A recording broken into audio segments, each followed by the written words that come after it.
I talk about blockchain is as influential in the way we live life as the invention of light or the invention of the car, the automobile. This is my advice. Learn it right now and see if there's an opportunity for what you're doing, because there's going to be an opportunity for the people that come in first, and then eventually everybody will be coming in when you're ahead of the space. Here we go. On a roll, here we go, here we go. Welcome to the Think Pod. My name is Jared Dykes, your host, where thoughts have no limits. Today I'm here with the one and only Digital Jeff, very close friend and mentor to me, our community. I mean, this guy, if you haven't heard about him, absolute savage, cultural icon, someone who even from a young age has inspired me to do, everything that I've done entrepreneurially, whether it was working at Founders, whether it was, initially, watching one of your documentaries on YouTube and having the inkling of thought of maybe school isn't for me.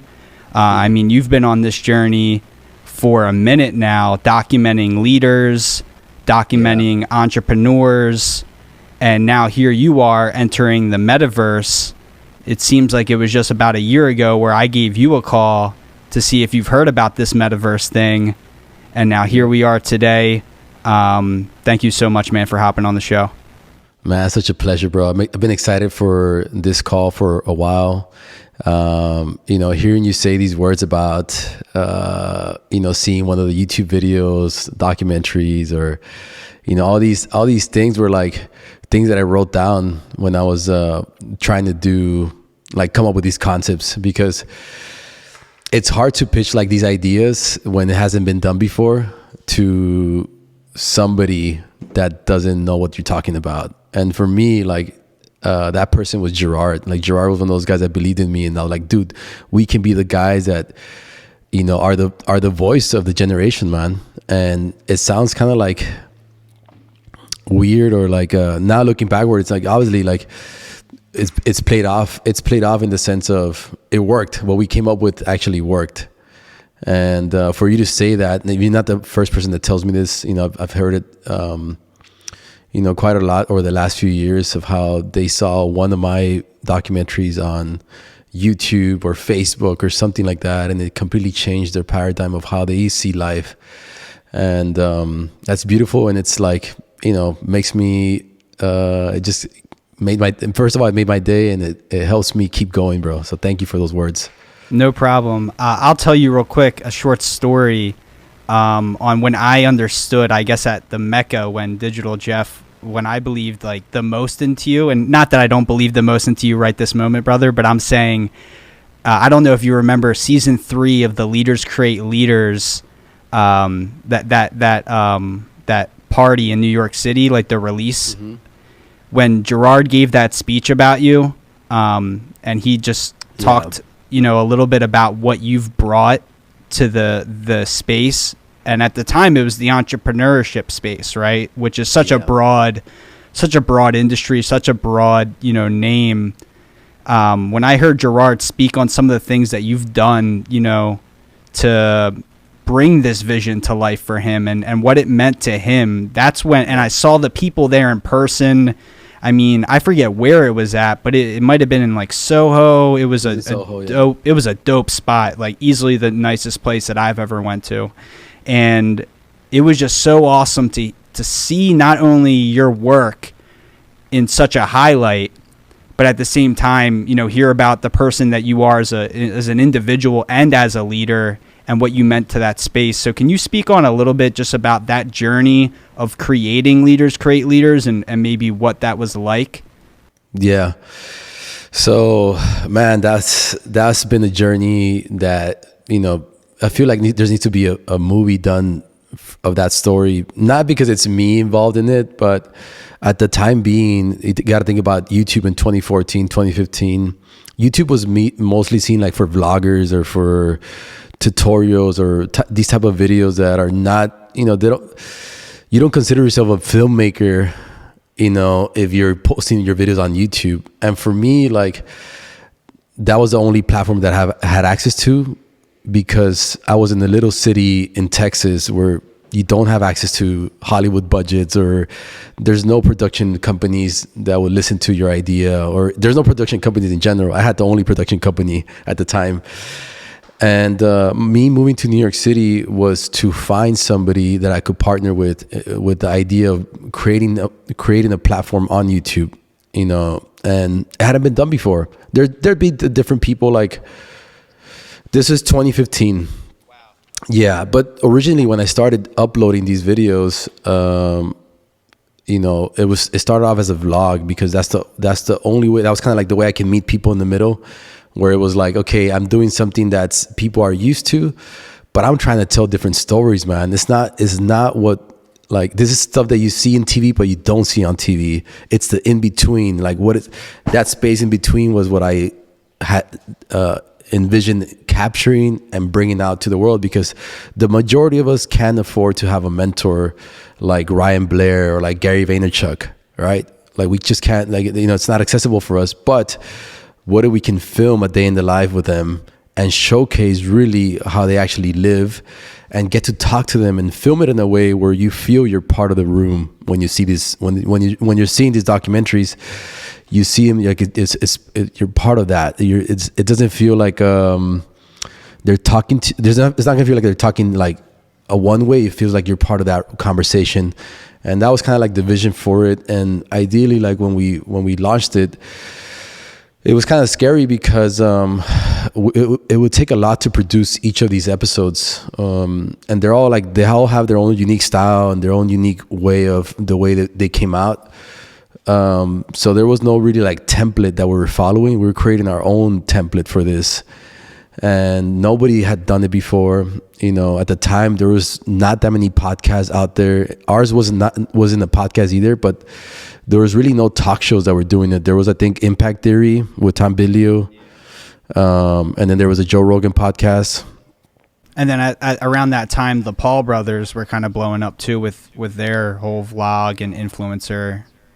Yeah, this was like a year before. So actually, Jake, what's funny, dude? Like, Jake Paul actually met with me and Gerard like at 4 a.m. at a hotel, and he pitched us on Team 10. He showed us. I still have the deck. He showed us the deck. He showed us his vision of what he wanted to do. He needed the funding to get a house, to be able to fly in all these influencers to work with him and creating all this content. And me and Gerard had the opportunity to invest into that project, and we both didn't. Me personally, I didn't have the money. Gerard had other reasons why he didn't want to invest, but regardless, that's not the point. The point is that Jake Paul was one of these guys that was also a visionary in what could be done on these platforms, and he completely changed what YouTube was to become. And the way he used YouTube to build his name and his notoriety in different, not only in like the entertainment space, but like now he's in boxing and all these other, he's been able to build so many different businesses. But yeah, man, that's kind of like the gist of how it started, and then it became a movement where we were literally traveling all over the world and just interviewing, not only like not necessarily famous people. It was like real leaders in different spaces that had like really dope stories, and we were treating it like there was no like agenda of like who needs to be on the show. It was like very organic of the people that were coming in, and the way we're selecting people was very methodical in a way where we wanted to get people that weren't on other podcasts. People that haven't really shared their story, and I think all that played into what we were able to create with Leaders Create Leaders. Yeah, I mean, and I think the Ryan Holiday episode, for me, that's the video that I'm referencing when I talk about, dropping out of school finally. Mm-hmm. He wasn't like not that he's not famous or very influential and all the things. I mean, him being chief marketing officer at American Apparel and all the great things that, he's done throughout his career. He's definitely my favorite artist or author. At the time, there wasn't like, there was podcasts like this with Ryan, but no one was at his home in Austin, Texas on a lake. No. Like the Nobody. space that you guys went into to get him to be that open and be that authentic, and how authentic Gerard was. And I remember, even seeing Gerard later, a couple months at a random, event, I think in New York for entrepreneurship. And he was like dressed the same type of vibe. I don't know if you were there or not. But I was like, wow, like this guy is really who he says he is. And when I finally went and, met you, and I saw, oh, this is the digital Jeff, in the beginning of the movie, that I've always been like, who is this guy? And I saw the visionary behind the curtains. It really excited me. So I think that's, really awesome that you were documenting people whose stories were very valid and very influential, but maybe their name itself wasn't as influential as their story and really what it meant inside of our generation. Yep. It speaks a lot to what you're kind of doing today, and I don't want to dive into that just yet because I know we can get lost in it. Yeah. But it's interesting when you just said all of that. I was like, wow, this is very similar to what I believe your roadmap is, for lack of a better word, in terms of what you're doing now inside of the metaverse. I mean, why is it that stories fascinate you so much, Jeff? I mean, I heard a podcast with you where you said that one of your favorite artistic styles is just storytelling in front of people. And when I thought of that, I thought of the cavemen. I thought of literally, people gathered around a fire telling tales about, mythical creatures or different themes and stories and legends. And I thought of Guru Cats, immediately when you said that. Let's go repping Guru Cats. Always. But at the same time, it really woke me up, and I realized, wow, storytelling in itself is an art. I never looked at, public speaking or just formal communication to other human beings as an art. Why is it that inspires you so much? Why is it that you have such an itch to share stories? Yeah, man. So for me, like when I think about storytelling in person, there's this scarcity factor where, especially if it's not being filmed, it's not being recorded, this is a once in a lifetime. As soon as it's been told, it's no longer available. But the connection that you're able to create with another person, whether they're telling a story or you're telling the story, is something that cannot be created through film, through any other piece of art. This is the only way you can make that bond, that connection. And some of the strongest relationships that you're going to build in your life are going to come through these moments in where stories are shared from one person to another. And for me, the most beautiful thing you can do is be that person that's able to share stories, whether it's with your kids or whether it's with your cousins. Or for me, I have an uncle that is the greatest storyteller for me. And the way he is able to captivate my attention and my imagination for a long period of time, I'm thinking like he can go for 2-3 hours just talking, and I'm just listening the whole time. And I'm like, what is that? For me, growing up, I can remember some of the moments where I can tell you like exactly where I was sitting and who was with me when I was listening to some of these stories for the first time. And yeah, man, just the way they make you feel and the connection that you're able to build through this type of storytelling is amazing. And the next step to that is film, like the only other way you can try to encapsulate these type of moments or these type of feelings is through film. So that's why film is for me, very just precious in the way I see it, and not take it for granted that I can have a camera and a mic and the tripod, and I can go and record somebody's story and put it on a platform where people can watch it and share it. That's amazing. Like, it sounds so simple, but it's the truth, man. Like, you don't need a Hollywood production to be able to create impact or to be able to have fun shooting something. So Absolutely.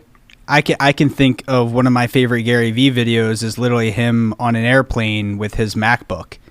And I watch it even, to this day sometimes, like, if I'm feeling down or something, I just want to like psych myself back up. Some of the art of authenticity and storytelling. You spoke about getting these films, putting them on a platform. I guess we can start the meta talk right now. cool. When Let's do it. when you're getting film, it's one thing to put something on YouTube, right? But it's another thing to put something on the blockchain, right? Oh yeah, I mean, from my understanding, an asteroid could hit the Earth and it'll still exist on the blockchain. It won't matter, Can you kind of break down a little bit about this space in terms of the metaverse and what it means to you, so that we can dive a little bit more into, I guess, the journey that you're on today? Yeah, well, the main thing about this concept of the blockchain, and along the blockchain, there's a concept of Web3. Web3 is the latest version of what the internet is. How we connect and how we interact. And as we interact, there's these technologies that allow us to interact in a specific way for companies and consumers to play with each other. Facebook, you create a social media profile, you upload pictures, there's a Facebook wall, people like it, and that was Web 2, right? Correct, that's Web 2. And I'll take it back to Web 1 so people can actually understand. I come from the era of there was no web. And then all of a sudden we get introduced to the internet, and I'm about 12 years old at the time. And actually, no, I was a little bit younger, but during that time is during the age of 12 is when I first got my first computer, and I actually figured out a way to connect to AOL Online. And I was able to connect with other people. At the time, there were just usernames. There was these chat rooms that you can go into. You can go to these websites. One of my favorite websites was collegehumor.com, where it had all these like random stories or jokes. There was little clips, like 10-second clips of like funny videos, and you could just kind of like learn about other things that are happening outside of your own world, outside your physical world. So that was Web 1. You can create a website, a static website, upload things, people could see it. And then there was also these chat rooms, which these chat rooms eventually became Web 2, where people can interact live, and it can store your information, your data, and it could see what kind of things you like, and then recommend more of that for you. And MySpace launched, Facebook launched, and all these other apps that created this ecosystem for people to be able to interact in a way where it was convenient to them, and you could find people that liked what you liked. And that term was called radical openness. Radical openness is like a free form exchange of ideas that happens instantly with people that are not physically in the same space. So like I can communicate with you for the first time, one of my ideas, and you could be in a different part of the world, and it's happening at this moment right now. So that was Web 2, right? It opened that. So that's how it allowed for people like me that were in a small little city in Texas with nothing but cows and all these like horses, stuff like, to be able to go to New York City and connect with all the leaders in the world. That's what like Web 2 allowed for me to do that. And can I ask you something about that? So you were living in Texas at the time, right, El Paso, and you bought a one-way ticket to New York City?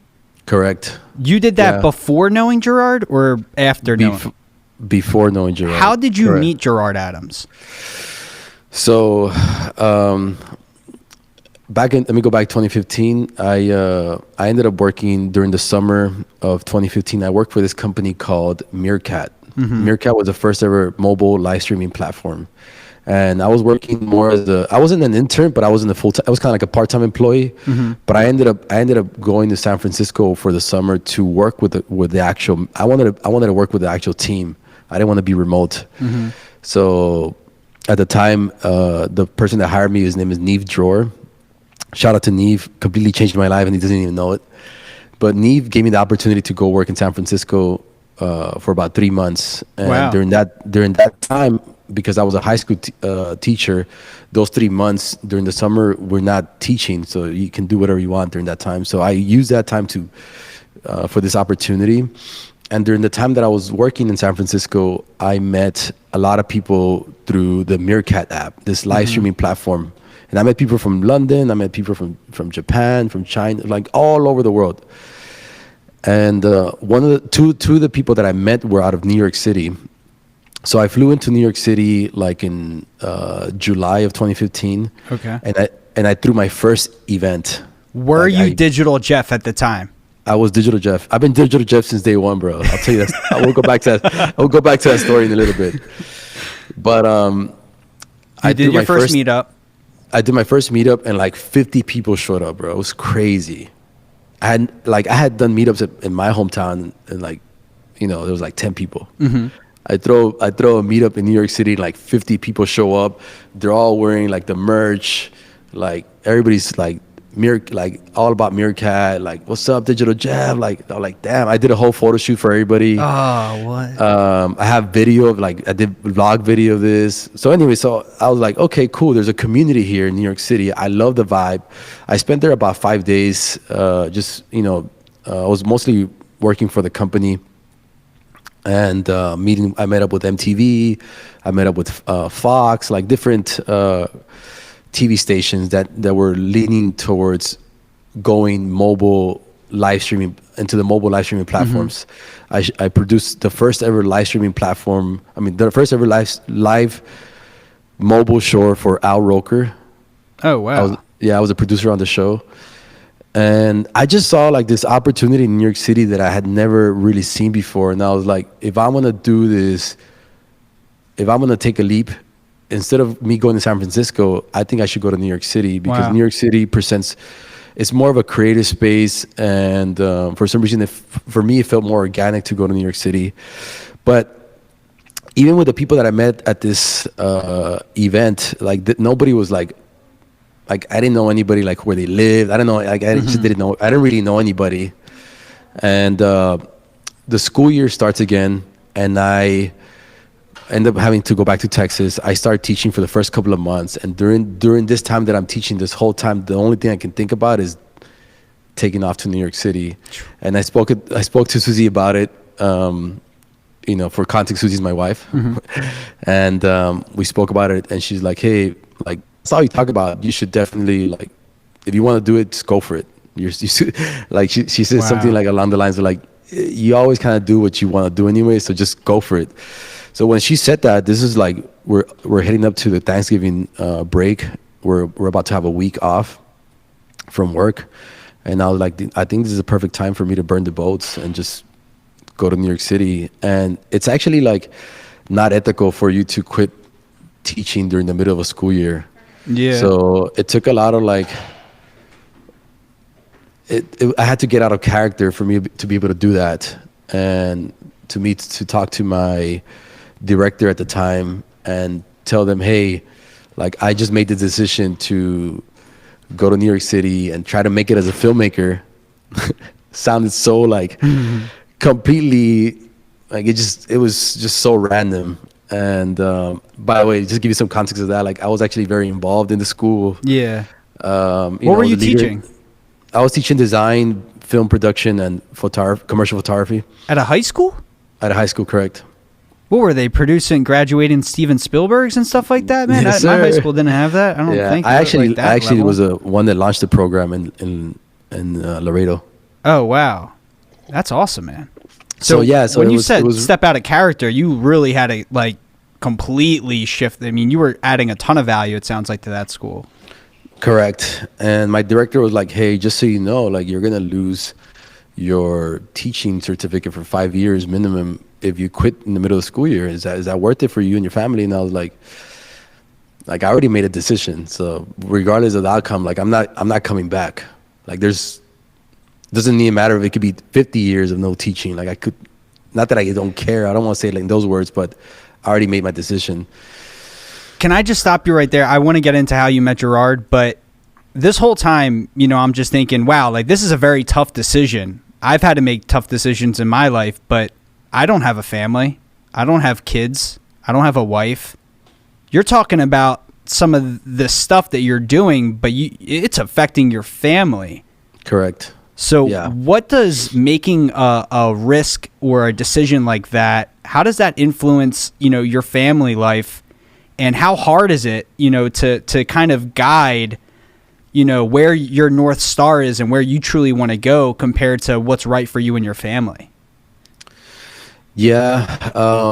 I thought for me to be happy as a father and to be happy as a Creative, or just to be able to give more love, more to my family, I needed to be in a state of creativity. And for me, I had lived the same day over and over for a long period of time.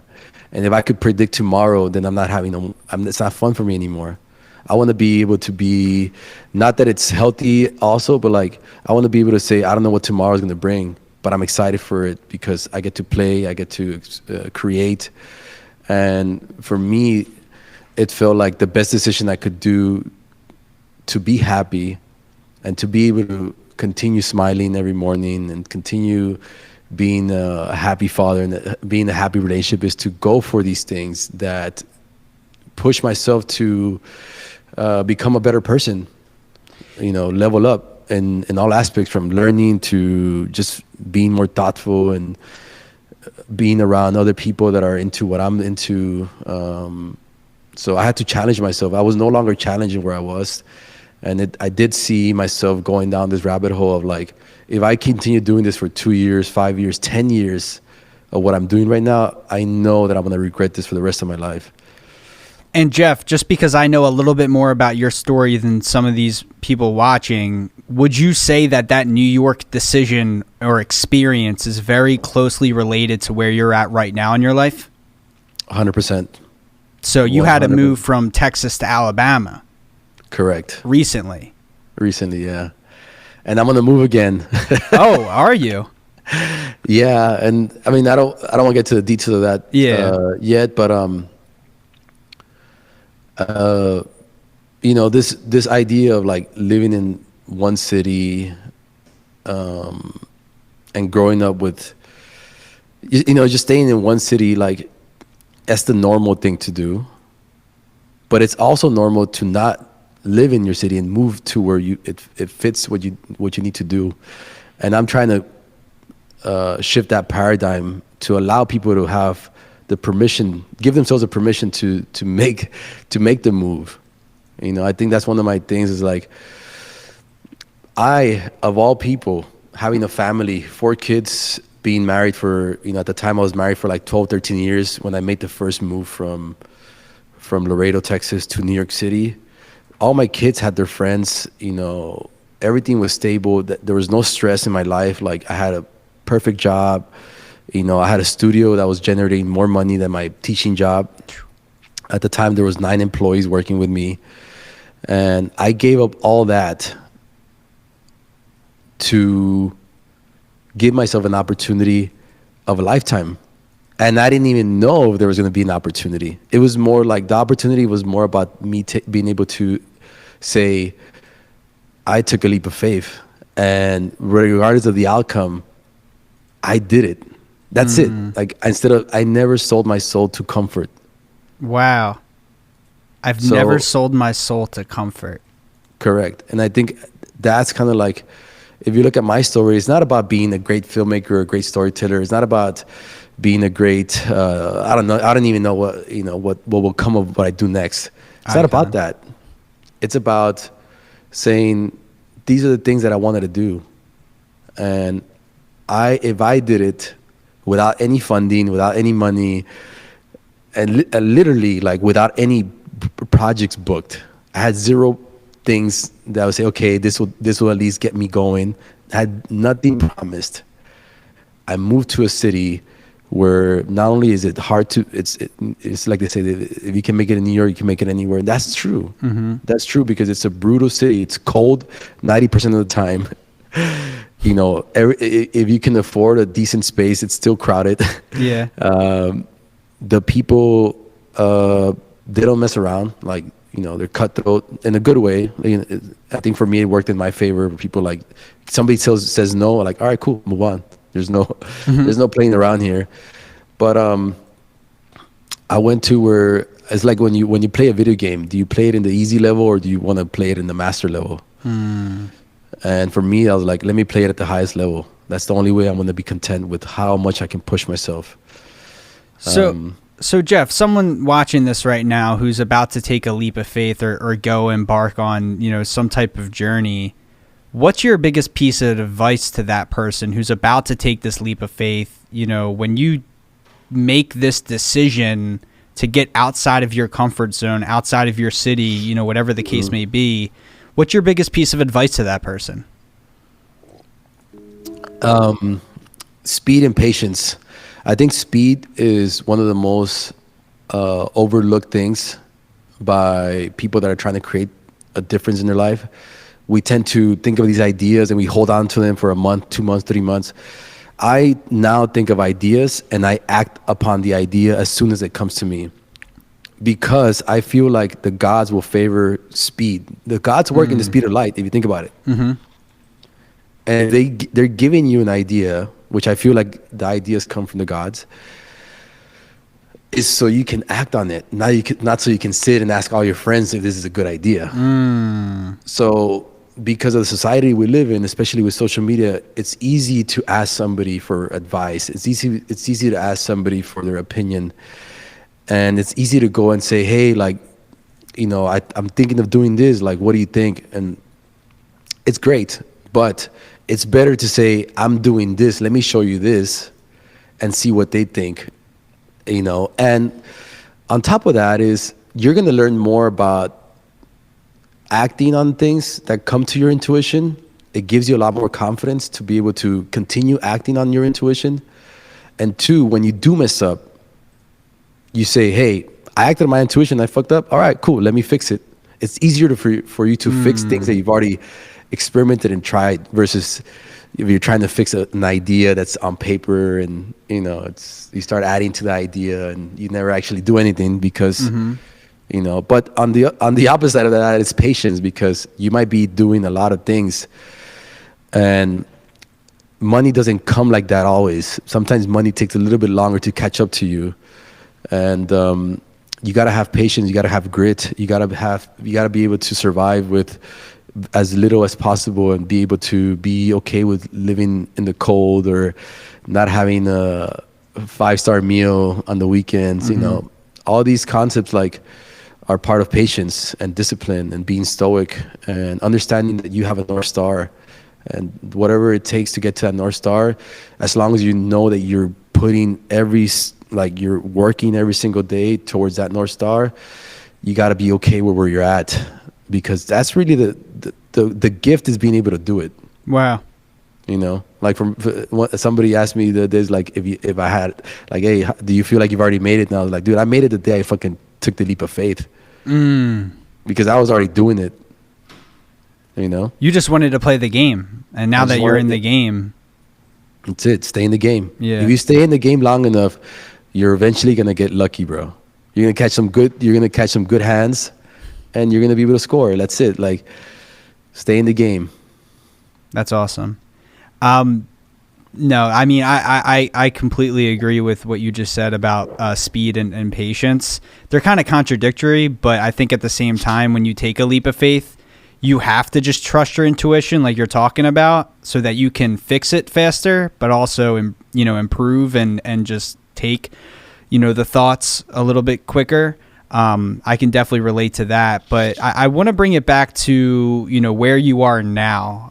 It seems like, not that your whole life has led up to this moment, but just looking at your journey from, a third person's perspective, and you might get the vibe from how I view you from the text that I'll send you sometimes with some of the ideas you'll send over. I'm like, oh man, this is next level, or oh, this is iconic, blah, blah, blah, blah, blah. You're at a moment right now where you're about to even embark on a grander leap of faith into something that isn't YouTube. As much as YouTube was experimental, it still was a platform. People could understand it. There wasn't, theories about YouTube. People weren't like, oh, is YouTube a scam? Or maybe they were in the early age. But now we're stepping into Web3. Yeah. And what does that space mean to you in this moment of time? And what are your plans in relation to what you've done in the past with Leaders Create Leaders and the storytelling, moving into the Web3 space and moving forward into this year? Yeah, man, that's a great question. And that's actually the reason that I'm so passionate about this space is because I grew up as a creator, as a filmmaker, a photographer, as a graphic designer, somebody that was creating art. So as an artist, the majority of my life, and I say it with, I say it in the form of gratitude also. So don't take this in the wrong way, but I got taken advantage of almost every single project from the last 20 years. I never got the upper hand in any project. And I'm passionate about this Web3 space because it finally gives the artists the opportunity to own what they want to create. And now the tables have turned to where if people want the artist to be part of that company or that idea or that mission, the artist will win first. Yep. The artist will always have ownership of that content they created. The rights, the royalties go to the artist. Yep. And for me, it's put me in a driver's position to say, okay, I'm going to work on this, and that. And if anybody wants to come and join my mission, you're more than welcome. But from this day moving forward, I love your ideas and I love you as a friend, but don't seek me to go work on your idea anymore. And I think that's the most beautiful part that could have happened for artists and creators, because ever since the Medici family, like artists have been not necessarily taken advantage of, but yes, we've been taught to think about the idea of being a starving artist. It's okay to be a starving artist as long as you're painting. No, it's not okay. It's not okay. That's not cool. We have families too. We got to pay bills too. Yep. We want to travel too. We want to have a nice shirt too. Why do we have to just create and build these beautiful images or beautiful stories that you can sell your product? Why can it be the other way around, where this is the product? So, I'm in this point in my life where I'm looking to create the next big brand, the next big IP. You think about Marvel, you think about Star Wars, or you think about Stan Lee when he was able to create Walt Disney. Like, I am in the process of creating my own version of what Walt Disney created. So that's what Web3 means to me. And the reason I'm so passionate about it is simply because I feel I can be one of the pioneers in the space that can show artists in the future how they can move with their work, and not necessarily to just move with their work, but being able to create impact and live a life where they can actually feel symbiotic with having a fulfilling life, both financially and in the with their vision, what they're creating. Yeah, that's beautiful, man. I mean, like, just hearing that from you, and honestly, just my experience with Web3 and everything that I've went through, it just makes so much more sense of why certain things happened in my space or in my career throughout the industry, as you say that. Yeah. And that's a very awakening moment for me. So I appreciate you giving that perspective. When you talk about the artist, moving forward, it's 2022. What do you think these artists, and I'm trying to ask a question here. So, like, what do you think these artists are going to lead up to? Like, is it going to be that some of these Web3 people like Wahid are going to be the Walt Disneys, the Virgils? Like, is this like live action, we're witnessing history before our eyes and it's on the blockchain this time? Correct. You literally nailed it. I actually predicted that Wahid will become the next Virgil. Yeah, I heard you say that. Yeah, that's my prediction. And we're in this time where you're gonna look back in 5 years and be like, wow, I can't believe it happened right before our eyes. It's happening. It's happening right now. So think about like these micro ecosystems. And when I say micro, like how much does an artist, like how many people need to be buying from an artist so he can have, a decent way of living? Like I'm talking about, let's say making $100,000 a year. How many people have to be in this community? Not too many nowadays. Not too many. So when you think about what an artist wants to create, let's say what he wants to make a clothing line. This is not alpha. might be alpha. But let's say what he wants to create his own clothing line. He needs to have maybe 1,000 people to buy it, and he's gonna be fine. Now, what he's probably gonna be at there's gonna be levels to it, obviously. Yeah. But I feel like if you're an artist and you have a micro community of 300, 500, maybe 1,000 people that really love what you're doing and what you're creating, and they'll be in an abundance for you to create whatever it is that you want to create, and those 1,000 people will be supporting you. That's it. Like. So it's just about creating those raving fans, right? It's about creating those raving fans and evolving as an artist. The second part is as important as the first part, because the majority of artists get stuck on idea one because they never get the funding. Everybody turns them down.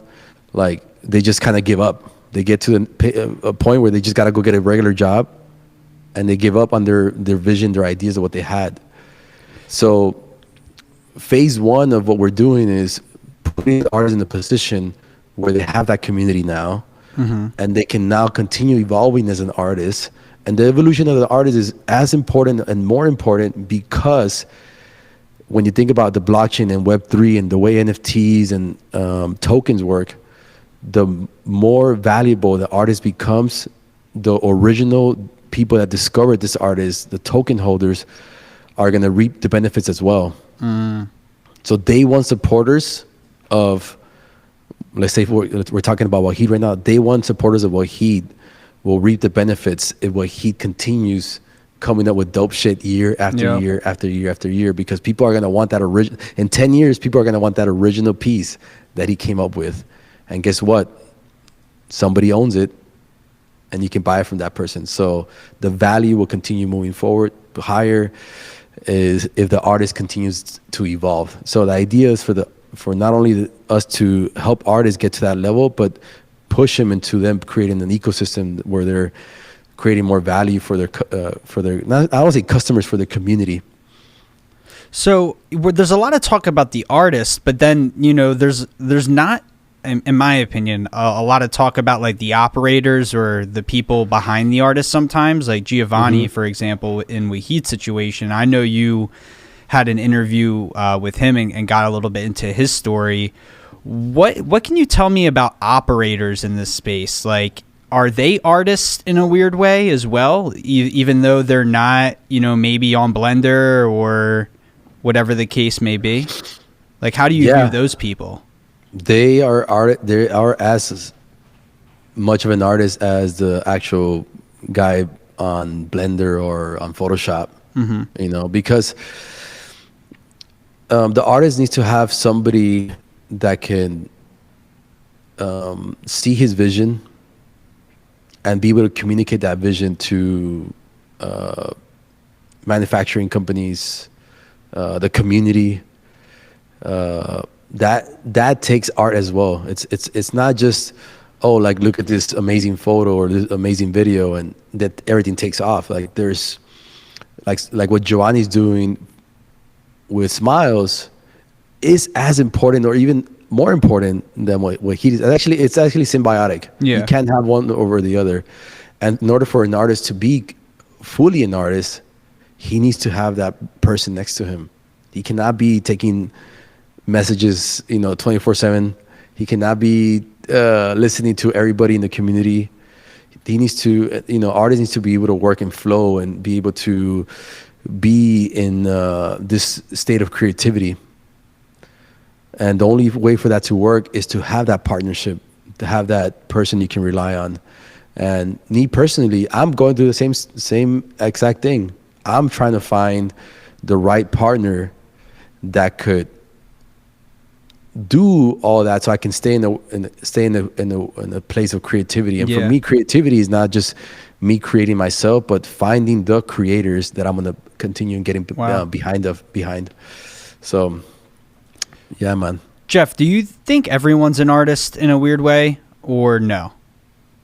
I think so. I think everybody's an artist. We just we got programmed to think about it in a capitalistic way, and we started seeing art as I don't know when this started, but way before we were born or we even thought about. Art is secondary to everything else. If you go down the list of like what you want to be when you grow up, it'll start as a doctor, a president, a lawyer, and it goes on the list, and artist doesn't even get mentioned. Yeah. And when you tell somebody you want to be an artist, like the first thing they're going to say, oh, you're going to be a starving artist. So because of that, the playfulness inside us dies out at a certain age. I'm thinking around the age of 8 or 9. That's when I personally started feeling it, where, I was fighting against it. Luckily, I had parents that were like super supportive in me doing like short films. They bought me a VHS camera that me and my brothers would use. So they still allowed me to explore that, but it was never like, that's what you're going to do. Yeah.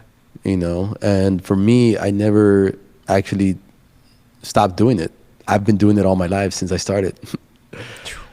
So by this idea of not wanting to die inside, that's one thing I was conscious about when I got married at 17, for those that don't know.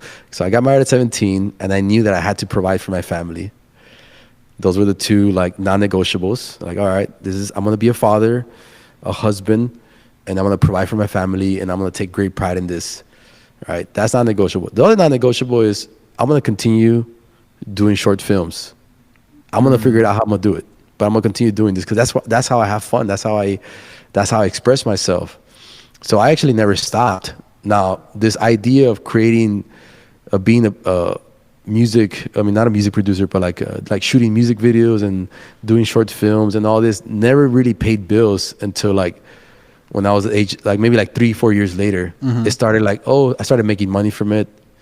And then it became, okay, now I can stop everything I'm doing and just focus on this. I built an agency, and then I was just doing agency work, and I wasn't having fun anymore. And it was like, I went through the whole circle of using, I guess, my skills and my expertise in producing to provide for my family, but also just learning about the space. And that's one of the reasons I'm so passionate about Web3 as well. Like, I feel like I've gone through the tech side, building companies, also like learning how to actually create art in different mediums. I can go from A to Z in almost anything and say I can almost do any type of art. That's the weird part. Yeah, I'm one of those weird artists that can, just by the nature of my curiosity, I feel like I can learn almost anything fairly quickly. And and over the course of like the last 20 years, I've been able to almost do anything that I want to do. And sometimes it was for free, or just because, nothing, like when I say I've done anything that I wanted to, doesn't mean like book projects, right?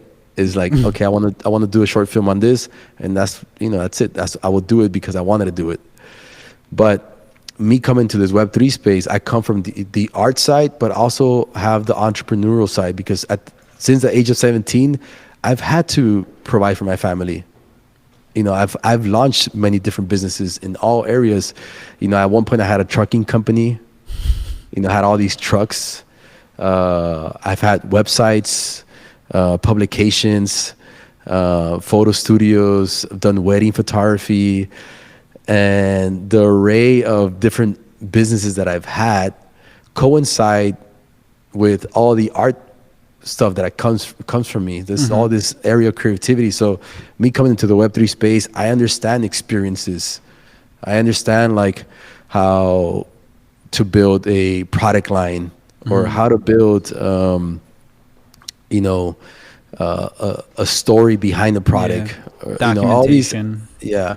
So I feel like I was built for Web3, and these last 20 years has been my been putting in reps up until this moment, right? So let's say, because we have this is traditionally, not a Web3 podcast, right? You're our first guest, and who knows, maybe there'll be more inside of this space. For anyone who's watching, who's like, okay, I understand NFTs are getting bigger. I know Ethereum and Bitcoin is continuing to rise, or whatever it's doing. Would you suggest that like everyone in the world gets into this space, just creatives, people that are business liked, like people that are just interested into it? Do you think people even have a choice to get into it or not to get into it? Or is it just an evolving part of our evolution? Like, where do you see this going in the next 2 to 3 years? Yeah, I mean, you said it, man. I don't think people have a choice. I mean, everything from like even the NFL is already getting into the NFT space and creating experiences for their ticket holders. But this is technology that is kind of like the invention of light. The blockchain, when I talk about blockchain, is as influential in the way we live life as the invention of light or the invention of the car, the automobile. And it'll change the paradigm of how we share information, how we go to day-to-day owning different physical and digital assets. Because a lot of people say just digital assets, but it's also physical assets. And that's a huge space that hasn't even been touched. It's still like, so if you want, this is my advice. Learn it right now and see if there's an opportunity for what you're doing, because there's going to be an opportunity for the people that come in first, and then eventually everybody will be coming in when you're ahead of the space. No, that makes complete sense. One thing I'm curious about is when you say get in early, are we still early right now? Like, is this? Yeah, we're definitely still early. There's still no legislation behind NFTs. There's still no blueprint of how to launch an NFT project. There's no right from wrong, and it's kind of like the wild, wild west right now. And there's just real estate everywhere. Yeah. In all different angles. I'm talking to like, from NFL all the way to like artists that has never launched a business. This is the space I'm in. Like, the conversations vary from day to day who I'm working with. And I'm like, wow, nobody knows what the fuck's going on. That's the reality of it. And we're, as a pioneers of this space, we're breaking things and pushing all the buttons, and we're going to figure out what worked and what didn't. Are you just excited to just be a pioneer that fails forward inside of this space? Like, at this point, this is, Amen. You're down to roll the dice. I've already rolled the dice. So they haven't seen what I got, but I won't be surprised if I hit a 12.